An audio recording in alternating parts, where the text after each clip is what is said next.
What's up, everybody? Brian Edwards, MajorWager.com, coming to you at 12:45 p.m. Eastern on Tuesday, December 29th.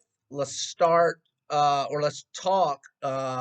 some bowl games. Hope everybody had a Merry Christmas and enjoying your holidays. Let's start with some bowl coverage by discussing a lot of opt-outs, and the Florida Gators and the North Carolina Tar Heels appear to be, Texas as well, but that is a game that's today, and by the time you listen to this, that game will be gone.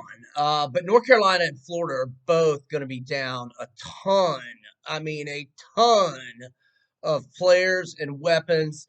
Um, Florida plays tomorrow, which is Wednesday the 30th. And we already knew Kyle Pitts on December 20th, the day after the Alabama heartbreaker. He opted out. And then yesterday, now I anticipated Kadarius Toney and Trayvon Grimes opting out as well, and they did so.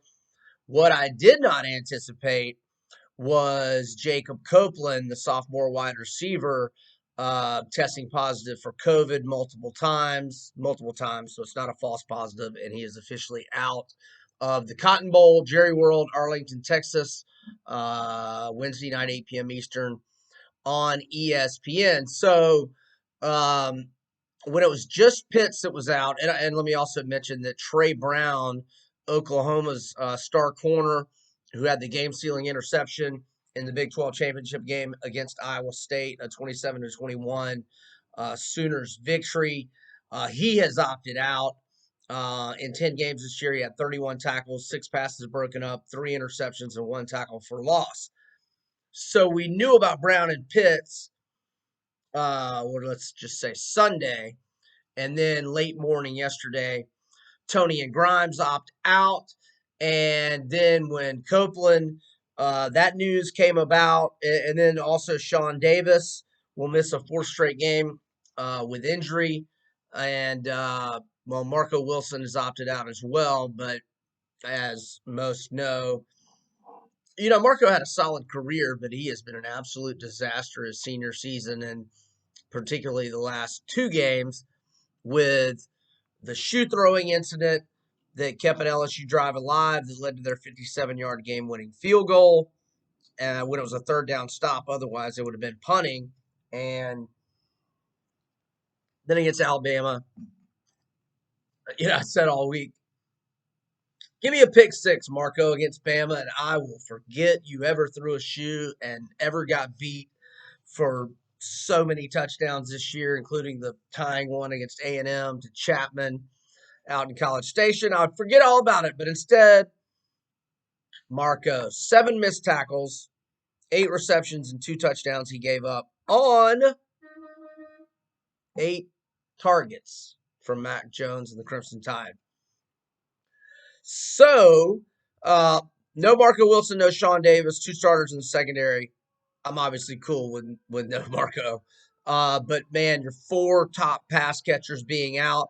Now, Trask will play, 43-5 TDI-INT ratio. Okay, let me just describe to you the production he will be missing. Pitts, first tight end since 1977 to finish in the top 10 of the Heisman Trophy voting.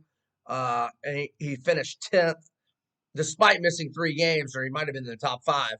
He had 43 receptions in 8 games he played, but missed, he went out mid-ish, late second quarter against Georgia with a concussion, so really like 7.5 games. He had 43 receptions, 770 yards, and 12 touchdowns. Okay, then you have Kadarius Toney leading the Gators in receptions with 70, receiving yards 984, all-purpose yards 1,439, 10 touchdown catches, 1 rushing TD, a punt return for a touchdown, and then Grimes 38 catches, 589 yards, 9 touchdowns. Put Patrick Surtain, who many think is the best cover corner in college football, especially with Stingley barely playing all year. LSU, Derek Stingley, that is. Grime time mossed him. He got mossed Surtain was getting dominated. That whole Alabama secondary got dominated, but Florida's did as well, obviously. So with those opt-outs, Florida goes from a 3-point favorite to a 3-point underdog. The total went from 71.5 or 72 to 70 at most spots as of early on the 29th of December. As for Sean Davis, the senior safety, even though he missed what 4 games so far, this will be his 4th in a row and his 5th overall. Despite that, he's the 7th leading tackler for UF, and also had a couple of interceptions, 40 tackles, 2 tackles for loss, 1 forced fumble, 1 pass broken up. So now, who does Florida throw to? Well, Trask likes to throw to all 3 running backs who are healthy. Malik Davis, 29 catches, 358 yards. Naquan Wright, 17 receptions, 206 yards. Damian Pierce caught 15 balls, 136 yards, and 1 touchdown. So there's 3 guys he throws to. The backup tight ends are solid. Keon Zipperer and Keymore Gamble. When Pitts was hurt, Zipperer had 2 touchdown catches against Arkansas. He was hurt again the next week. Gamble had 2 touchdown receptions against Vandy. Xavier Henderson, CJ's little brother, true freshman, 8 catches, 136 yards, 1 touchdown. Trent Whitmore, big guy, long, 6'5". He had broken ribs like 5 or 6 weeks ago. He missed 3 or 4 games. But before that, he was getting playing time and playing pretty well. Eight receptions, 81 yards, and 1 touchdown.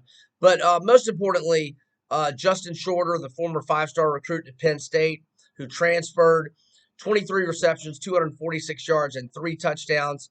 So, and then Rick Wells is a senior, 6 catches for 77 yards this year. So obviously Henderson, Whitmore, and Wells will receive vastly increased playing time, along with Shorter. Okay. And then you've got the 3 running backs Trask throws to, and you've got the 2 tight ends, Gamble and Zipperer. So, very shorthanded, but not, to me at least, and you guys and gals probably, know I may be a bit biased because I am a Gator and an alum, but, nothing's really, I mean, obviously, we were never missing really anybody but Pitts. So with no Copeland, Grime Time, and Tony, it will be a different deal. But I still think Florida's offense can be effective. And I think Emory Jones will probably see more. He always gets a little playing time. In fact, he was leading rusher against Bama, 2 carries, 24 yards, both for first downs. I think in an effort to, we'll just get him more reps because he's going to be the man next year, and try to minimize the chances of Trask getting hurt. Nobody would want to see that. Everybody wants to see him cash in on this huge year and get drafted. I don't know, man. I've seen him as a number 15 overall pick in one mock draft, but I've also seen him second, third round. So I think if he balls out and has his typical game he's had this year, which would mean 350 to 425, 430 passing yards, 3 or 4 tutties, no picks. If he has that kind of typical game with all these weapons missing, I think his stock goes up. But my sister asked me, he's like, so what's the story with Trask playing? Why is he not opting out? And I just said, Gatorness. Putting that orange and blue on one more time and securing victory. Rematch of the 08-09, January of 09 BCS championship game. Ass beating 24-14. Gators, I was there. Okay, so there you have it for the Gators. Now let's go to North Carolina. So they are basically missing just as much firepower. Running back Javonte Williams, 1,140 rushing yards. Second in the country in rushing touchdowns was 19. 7.3 yards per carry average. 25 catches for 305 yards and 3 touchdowns. He gone. Their other star running back, Michael Carter, 4th in the nation in rushing yards, 1,245. 9th in yards per carry average, 8.0 yards per carry. 9 rushing touchdowns, 25 catches, 267 yards, 2 touchdowns. Both stud Hoss UNC running backs. opting out, declaring for the draft, will not play against the Aggies in the Orange Bowl. Also, De'Ami Brown, best receiver, 55 receptions, 1,099 yards, 8 touchdowns. ACC leader and 6th in the country in receiving yards. He is out. So is Sage Surratt is his brother, played for Wake Forest. Chaz Surratt, linebacker. UNC's leading tackler, back-to-back seasons, 91 tackles, 6 sacks, 6 QB hurries, 3 passes broken up, 1.5 tackles for loss, 1 forced fumble, and 1 interception. He also is out. But, man, these opt-outs have really only maybe the odds makers were anticipating the opt-outs, but, in making the line initially. But the line's really only gone from 6 or 6.5 to 7.5. So I like the Aggies in that game, by the way. I also like a money line parlay with the Aggies, Clemson, and San Jose State. San Jose State plays on New Year's Eve.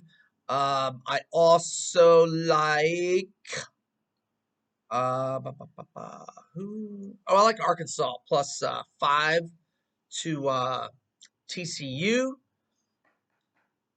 Like Miami today, but you'll be listening, and that will already have been played. Who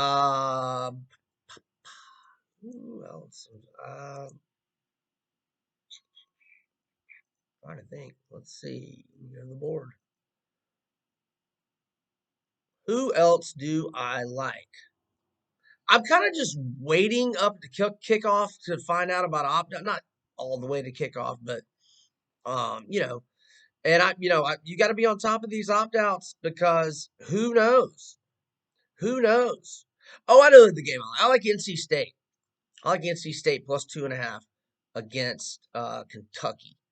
That's another game I like. Be careful with Ole Miss. They've got some injuries, not necessarily. Well, Elijah Moore and Kenny Yeboah, the tight end, opted out before the LSU game. But they've got some injuries. Ely, the star sophomore running back, and Braylon Sanders. Now, that game is not until January 2nd, so they have time to recover. But it was widely reported yesterday that those guys are not looking good to play in that game. So I'm Brian Edwards with MajorWager.com. There's some bowl notes. Oh, wait. Also, all 4 potential matchups in the finals have spreads. We've got Clemson and Alabama. Alabama is 3.5. That's at DraftKings. Excuse me. And Alabama would be to Ohio State. They would be 9.5. Clemson would be 17.5 to Notre Dame in what would be a rubber match. Ain't happening. And Ohio State is a 9.5 point favorite versus Notre Dame. That one won't be happening either. Brian Edwards, MajorWager.com. Best of luck with your wagers. Happy New Year, all that. Over and out.